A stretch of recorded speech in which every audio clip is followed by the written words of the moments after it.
Thank you. Anything else that's new and different? Well, Since I've been here in a while? since we don't know, we're doing mostly recording stuff, except I'm gonna move down and play the guitar for the. I know, that's so cool. So that on the screen is what people are seeing right now. Yes. At home. And I am gonna take my mask off my door. That's fine. I'm the only one who needs work. I think we're all concerned. Well, I was COVID positive. COVID positive a couple of weeks ago. We had family and out of town. Some of my extended friends were fixed to them positive for other two babies. But I've never had symptoms because I'm so happy to have symptoms. The babies didn't really even have symptoms. I got it in mid-January. Yeah. And right now they gave me monoclonal antibodies to tide me over until early July that I can get Is it going to be a new vaccination or a vaccination. I have to have all of my lifetime vaccinations on. Oh, that's right. That's right. So hepatitis, and measles, mumps, rubella, Yeah, rabies, diphtheria. tetanus. Rabies? Not I rabies. just got that for my dog. I couldn't remember to say. I think diphtheria, people get that? Yeah, mumps, rubella. Yeah. Whatever. No parvo or free. And shingles. So, Well, it's so funny, the first day I got my very first COVID vaccine, December of that year, whenever it was available. I also got shingles and flu vaccine. Just taking care of business. It was fine. So is that an N95? this is. Hey, Bill.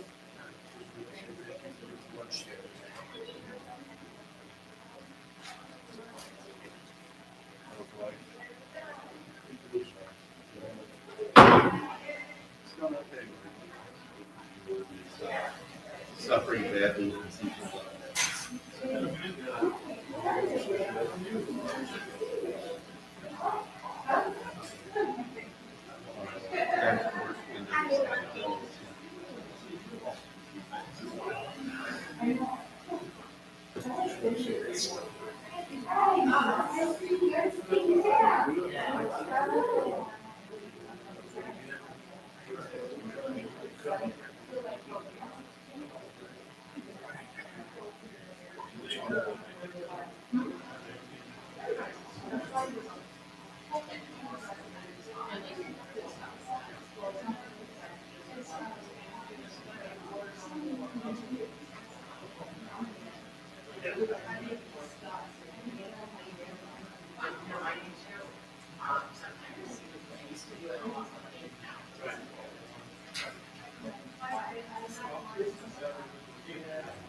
Oh, yeah, sideways. Sideways, okay. Hey, Bobby. How are you doing? How are you doing? You look good. Thank you. I got good news. Your hair's growing back. It's coming back. Curly? Yeah. We'll see. We'll see how it is, yeah. I'm looking a bit more scruffy than I'm Yeah. used to. How's Jewel? She's okay, but the seasonal allergies. Yeah, I know how that is. I have to take allergy pills.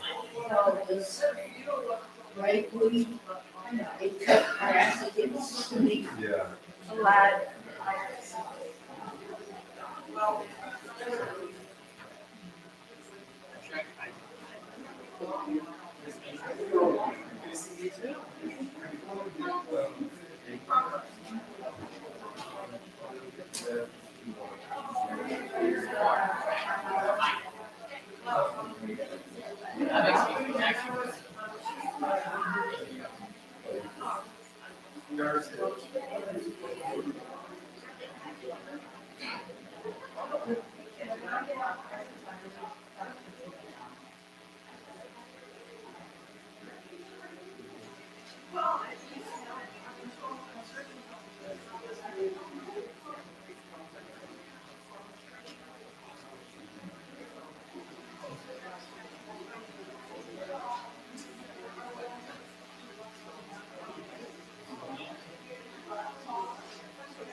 I have no idea what it is. Oh, a minute 52, I can see it.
Good morning to you all. My name is Luann Bilstein, and I'm today's service associate along with Reverend Tim. Welcome to First Unitarian Church of Toledo. Toledo Unitarians are guided not by a religious creed, but by a belief in the sacredness of a covenant based on unconditional love. Unlike most religions in North America, it does not require us or its members to adhere to a specific set of beliefs. Our membership includes individuals who identify as agnostics, atheists, Buddhists, Christians, humanists, Wiccans, members of other religions, and of none. Most UUs readily modify our beliefs and quest for truth to match the findings of science. Major concerns of the UU religion include social justice and service to humanity. Please listen closely as we recite our covenant together in a few minutes, and you will recognize my words there. Love, seeking truth, service. Our beliefs and actions have an influence on culture that is far beyond what one would expect from our membership numbers. And we strive as a congregation and as individuals to be respectful, accepting, loving, and welcoming. As we all sang this morning, we didn't sing. We have a song that states, "Whoever you are, we welcome you. Wherever you come from, we welcome you. Whomever you love, we welcome you." We want to offer an especially warm welcome to our visitors. Thanks for joining us here today. We hope you'll come again because all of our services are just a little bit different than the one before. If you're visiting for the first time, we invite you to fill out the visitor's card in the hymn rack in front of you. Please be sure to include your email address, and we'll add you to our very informative email bulletin to keep you updated about the church offerings, outreach opportunities, social events, and other info. You can drop your card in the offering basket in the lobby. Everyone is not only welcomed, but encouraged to head to Fellowship Hall after service for some light refreshments and conversation.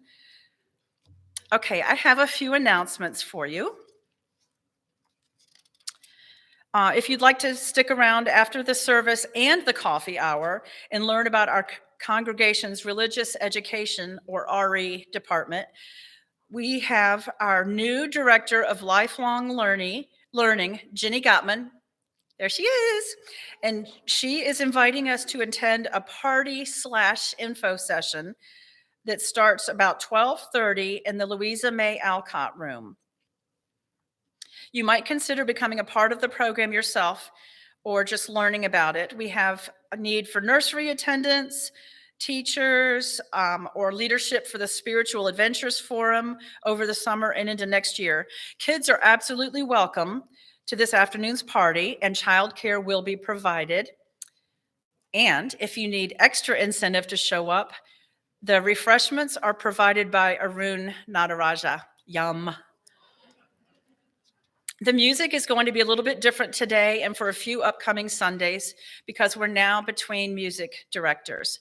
While we continue the search for a new musician, if you're musically inclined, you're invited to play an anthem or a hymn or prepare the complete music for a whole service.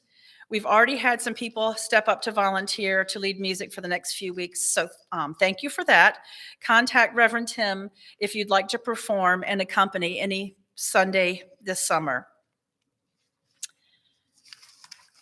Finally, we want to let you know about 2 Multi-Faith Council of Northwest Ohio events. You're invited to attend their free intergenerational multi-faith summer series. It's entitled Compassion Across the Faiths, which began last Thursday and continues every Thursday this month. This coming Thursday, June 16th, the series is at the Hindu Temple of Toledo. Then June 23rd, it's at Sylvania United Church of Christ. And the series concludes June 30th at Temple Shomer Emunum. You're welcome to attend any or all of the remaining programs. Dinner is provided, and there are storytelling and age cohort faith discussions. Go to multifaithcouncil.org to register. Also, this coming Tuesday from 6 to 8 p.m. at the McMaster Center at the Toledo Lucas County Public Library downtown, the annual Woody Troutman Memorial Lecture, named for our cherished late member, Woody, will be a panel discussion on the SAME Cafe. SAME, S-A-M-E, stands for So All May Eat. It's a nonprofit cafe that serves anyone, regardless of their ability to pay. I think that's it. Let me just check. It's time for the opening words now. They are by Andrew Pakula. Come into this circle of community. Come into this sacred space. Be not tentative. Bring your whole self. Bring the joy that makes your heart sing. Bring your kindness and your compassion. Bring also your sorrow and your pain. Bring your brokenness, your disappointments. Spirit of love and mystery, help us to recognize the spark of the divine which resides inside each of us. May we know the joy of wholeness. May we know the joy of being together.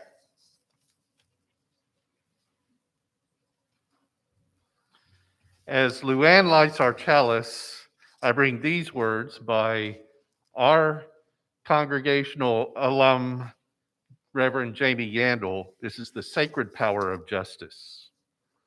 We light this flame to ignite the sacred power of justice. We light this flame so that it may be a beacon of hope in moments of uncertainty, fear, anxiety, and the unknown. We light this flame and are emboldened by its blaze, knowing our strength as a prophetic and powerful people is rooted in the diverse ways we answer the call to love. And now please join me in reciting the words of the covenant of this congregation. Love is the doctrine of this church. The quest for truth is its sacrament, and service is its prayer. This is our great covenant, to dwell together in peace, to seek the truth in love, and to help one another. And our opening hymn is going to be number 140, Hail the Glorious Golden City. And once again, because we're between music directors, this week you get to have me on electric guitar. Uh-oh.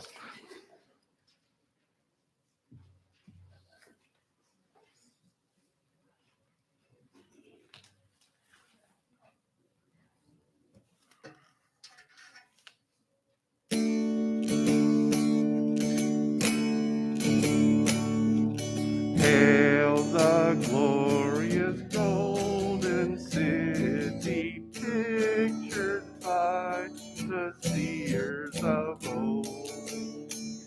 Her lasting light shines over it, wondrous things of it are told. Saints and righteous men and women dwell within his gleaming walls. Wrong is banished from his border, justice reigns supreme for all. We are builders of that city, all our joys and all our growth help to rear its shining rampart. All our lives are building so, whether humble or exalted, all are called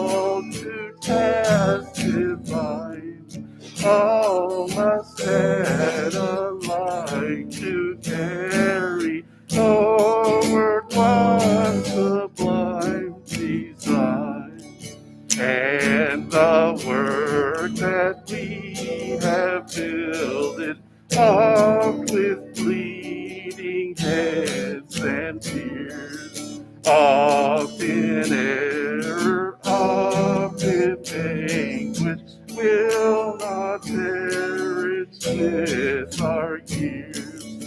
It will live and shine transfigured in the final reign of right. It will pass into the splendor of the city of the light.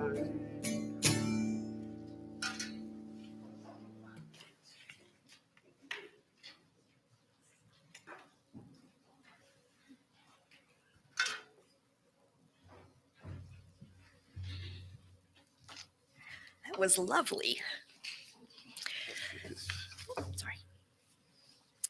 Our story is called Have You Filled a Bucket Today by Carol McLeod. All day long, everyone in the whole wide world walks around carrying an invisible bucket. You can't see it, but it's there. You have a bucket. Every member of your family has a bucket.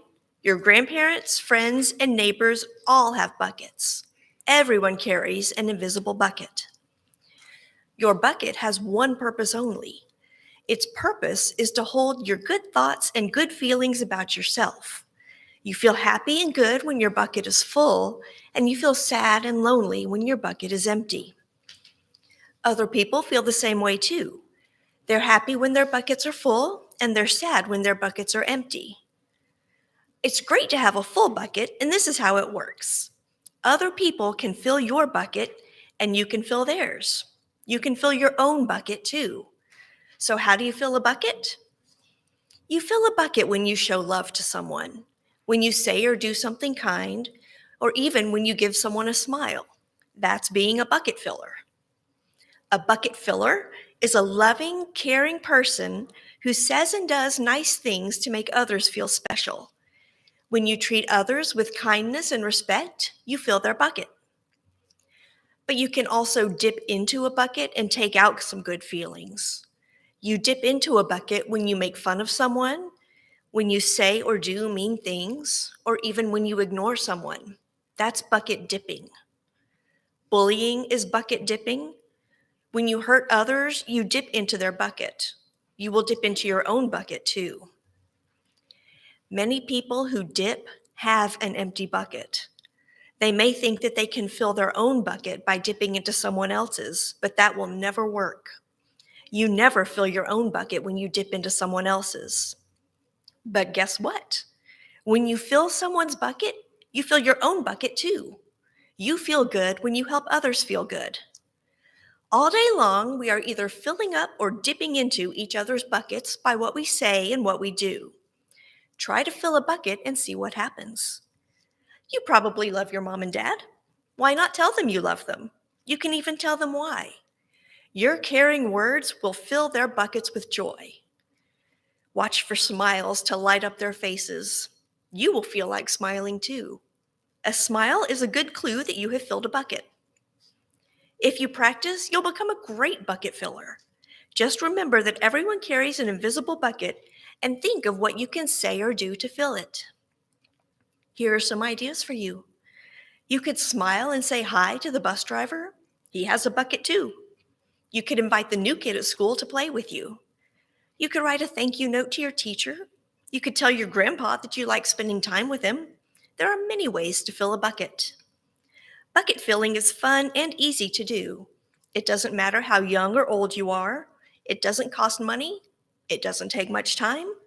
And remember, when you fill someone else's bucket, you fill your own bucket too. When you're a bucket filler, you make your home, your school, and your neighborhood better places for all. Bucket filling makes everyone feel good. So why not decide to be a bucket filler today and every day? Just start each day by saying to yourself, I'm going to do something to fill someone's bucket today. And at the end of each day, ask yourself, did I fill a bucket today? Yes, I did. That's the life of a bucket filler, and that's you.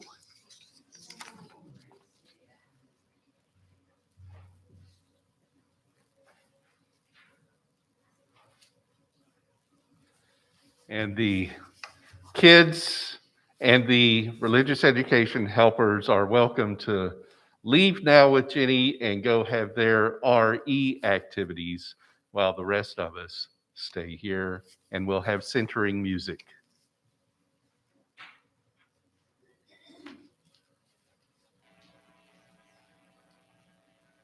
Hi, everybody. I'm excited to share a song with you today that I really love. It's a setting of the metta meditation from the Buddha. May I be filled with loving kindness. May I be well. May I be peaceful and at ease. And may I be happy. Starting with a practice of compassion towards ourselves, and then gradually extending that compassion outward to the entire world. So that first, if we can extend compassion to ourselves, we can then extend compassion to the people that we know, and maybe the people that we see, and maybe the people that we haven't even heard about and don't even know about, is the idea. So I'm going to teach you this melody. I learned it from a colleague of mine, Amy Menard, and I wrote a harmonization. So I'll sing a line and invite you to sing that line back to me. It goes like this. May I be filled with loving kindness. Try that. May I be filled with loving kindness. May I be well. Your turn. May I be well. May I be peaceful and at ease. Together. May I be peaceful and at ease. And may I be happy. The last line. And may I be happy.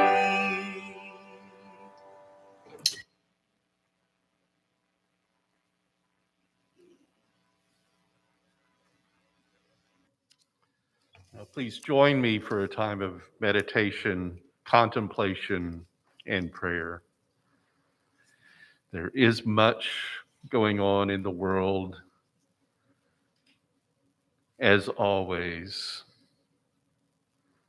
In the news, I'm thinking especially today of an event yesterday which was caught in time for a pride celebration in Idaho. There was a truckload of people who were intending to go just to start a riot. And they were intercepted in time, and the pride celebration was able to go on with people celebrating themselves, their freedom, their right to be part of society. So we do think of pride this month, and then again in Toledo in August. Of course, health and disease are always on our minds as well, as we have people in our congregation who struggle with some serious illnesses and some who, thanks to vaccinations and development of ways to address it, are getting through exposure to coronavirus.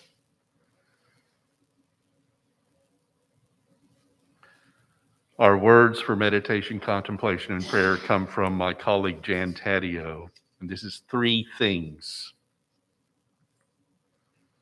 The storm outside echoes the storm raging within my soul. So many people in need. so much pain, so much grief. Too many causes and campaigns fill my mailboxes, sap my energy, beg for my money. 3 things I must do. Only 3 things? You've got to be kidding. Which 3 do I choose? Books and letters, magnets and movies implore me to dance as if no one is watching, learn 7 habits and make 4 agreements, give generously, vote often, express myself. Yet hundreds, thousands, millions live with hunger and thirst, in poverty, enduring violence and disease. Did Mother Teresa, Martin Luther King, and Gandhi cry out with despair from the darkness of overwhelm? What 3 things did they choose? 3 things. 3 things we must do. Is it to act in kindness, serve justice, love God and your neighbor even as you love yourself? But where do I start? So much thoughtlessness, hatred, and fear. Too little justice, too much selfishness. Where is God? Who is my neighbor? Do I choose the 3 qualities in human relations from our second Unitarian Universalist principle? Justice, equity, and compassion. 3 things, 7 principles, 10 commandments, 12 steps. All number of things speak to us, and yet we must choose. We must choose to do something. So 3 things might be the right number, not too few, not too many. But which 3 things shall I do? Will you do? Here's an adage I've always liked. Don't just do something, stand there. Stand in the surf, or sit on a rock, or lay your body across the earthly loam and be quiet, very quiet. Do you hear it?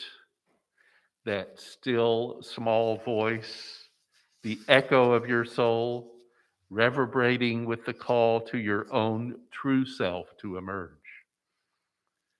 Then the calm within becomes the calm without.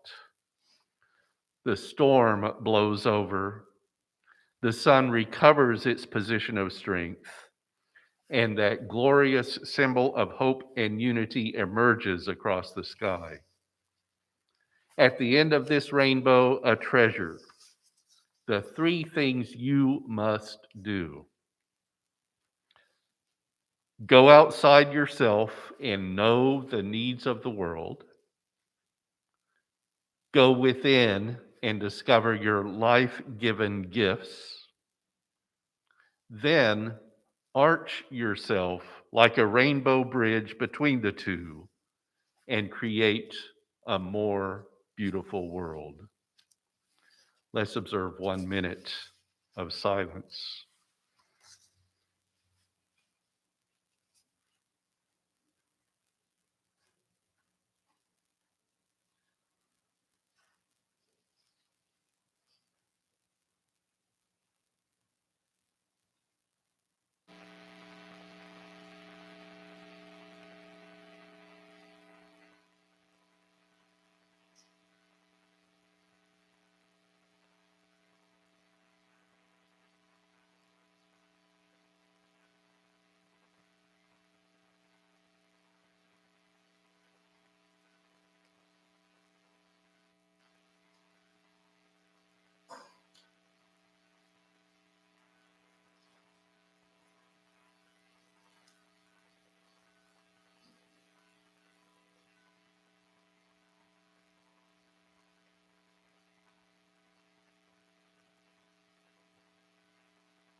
Now I'd like to invite you to join me in the responsive reading that's printed in your order of service.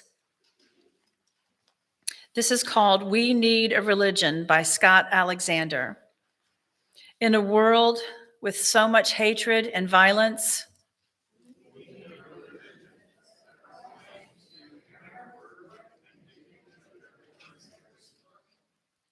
in a world with so much brutality and fear,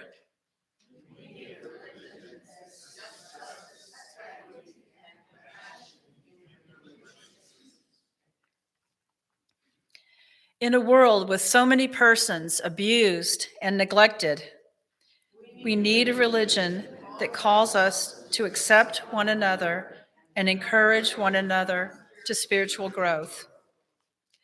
In a world with so much dogmatism and falsehood, we need a religion that challenges us to a free and responsible search for truth and meaning. In a world with so much tyranny and oppression, we need a religion that affirms the right, conscience, and the use of the democratic process. In a world with so much inequity and strife, we need a religion that strives toward the goal of world community with peace, liberty, and justice for all. In a world with so much environmental degradation, we need a religion that advocates respect for the independent web of all existence of which we are a part. In a world with so much uncertainty and despair, we need a religion that teaches our hearts to hope and our hands to care. Thank you.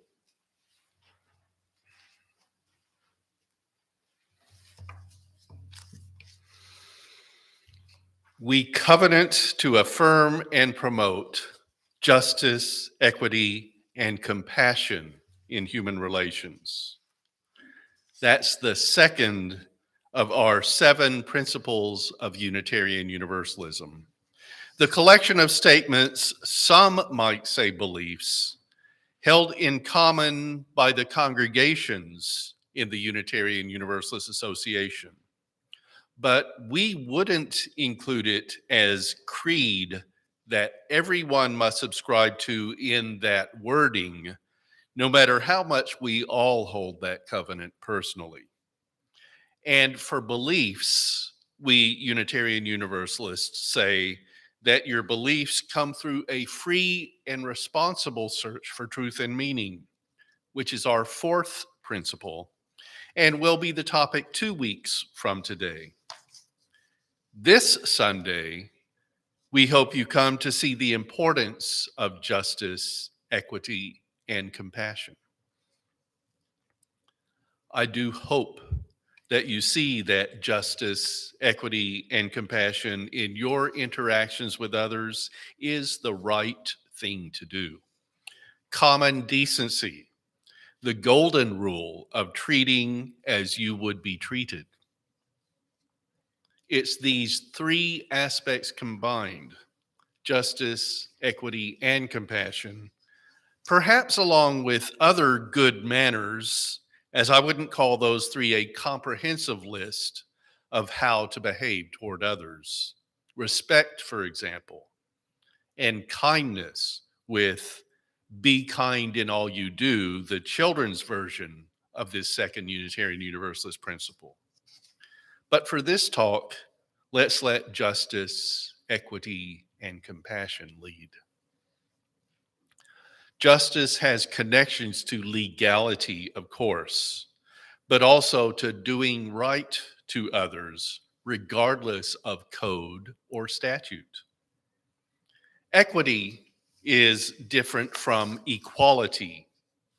Equity is the concept of everyone having the same opportunities, you might say, with fairness being a component. It's not a measure of equal centered between more and less, but instead a commonality for all. And for compassion, let's look to Karen Armstrong, the initiator of the Charter for Compassion and the author of 12 Steps to a Compassionate Life. The charter, which she developed in a kind of crowdsourcing and then was set into writing by a multi-faith council of conscience in 2009, says in part, compassion impels us to work tirelessly to alleviate the suffering of our fellow creatures, to dethrone ourselves from the center of our world and put another there, and to honor the inviolable sanctity of every single human being, treating everybody without exception with absolute justice, equity, and respect. It is also necessary in both public and private life to refrain consistently and empathically from inflicting pain. We might have to work on that everybody without exception from the charter in observing the second principle. Does it include people with different political views who seem to hate and demean and won't be open to your reason?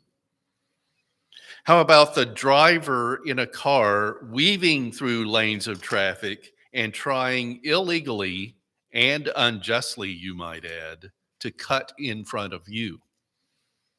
What about the person waiting your table at a restaurant and others in positions of serving? Do you treat them with equity when you're the person being served? What about a person holding a please give sign at a street corner? Even if you won't give, and you might not comprehend why they beg. Plus, we probably have all encountered people having a bad day, behaving or acting uncharacteristically, not managing their anger well, and likely have been there ourselves. These encounters, these interactions with fellow humans, apparently not in good circumstances, call for us to be compassionate, don't they? Our first Unitarian Universalist principle, the inherent worth and dignity of every person, is individual in its phrasing. Adding justice, equity, and compassion in human relations, and kindness and respect and other qualities to inherent worth and dignity of every person brings us into greater community. It's social, not just person to person. And that leads us to human relations. You might know that the principles and sources are under review by a committee of fellow Unitarian Universalists for possible change, which will be voted on probably at the UUA General Assembly next year in Pittsburgh, and if it passes there, at GA the year after. I wouldn't be surprised if in the revision, besides possibly expanding from just the three words, justice, equity, compassion, perhaps adding respect or kindness, that the phrase human relations will change too. Part of it is just the term, that human relations, HR, which has become corporate speak, can be seen as job related rather than universal for all people. Another part is that we're more cognizant today that we're not the only species with which humans interact, that sentience and intelligence are seen in land and sea animals, and we might be better people if we also consider justice, equity, and compassion when, for example, we relate to other animals than humans, non-sentient ones too. And even when we talk to the trees and be part of earthly and cosmic nature, we can practice justice, equity, and compassion at all levels of interaction, of relations, person to person, you to organization, you in society, and you online, I'll add. This common approach of recognizing the importance of justice, equity, and compassion as a principle has been part of Unitarian Universalism since the adoption of the 7 UUA principles in 1985. That's not the origin of justice, equity, and compassion, however. You might say these have been important to people-oriented religious movements as long as we've looked across to one another rather than, or not just only, up to deity or human authority figures. And they've been part of religious life as an aim to be better and do right, haven't they?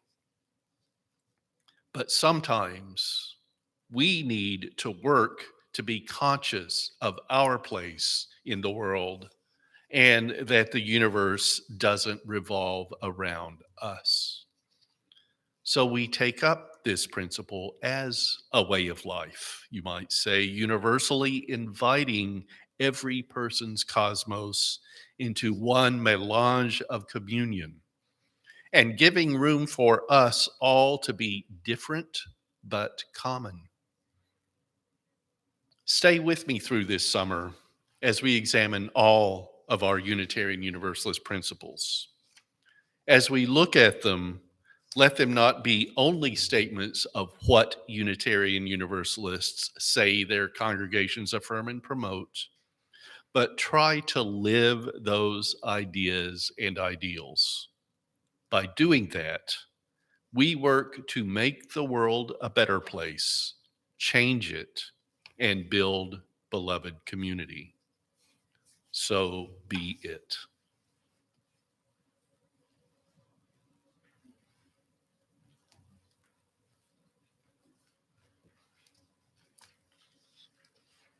Now it's the time for our offering.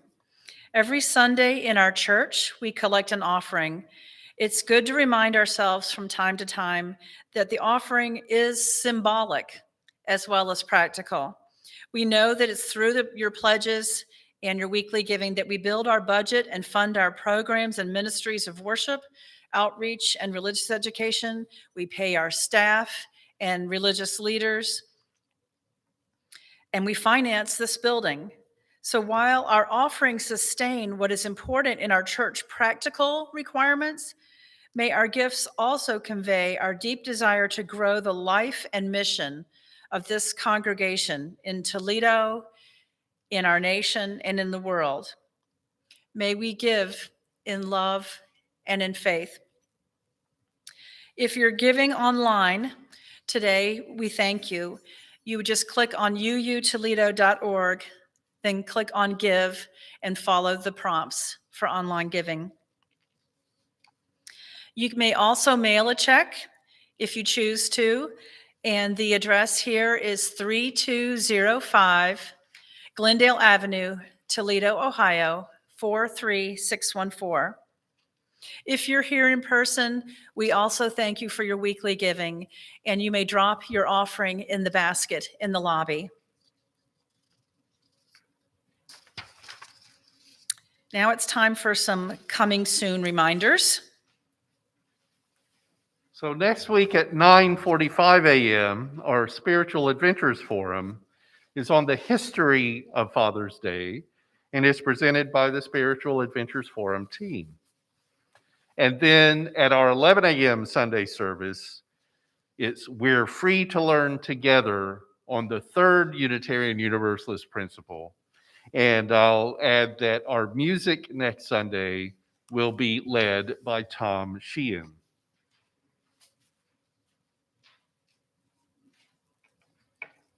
Also, did you guys notice the rainbow bookmarks in front of you that have the principles printed on them? You're welcome to take that home with you, whether you're a visitor or have been coming for a long, long time, because that's what we're talking about all this month. And you may take one to give to a friend if you like.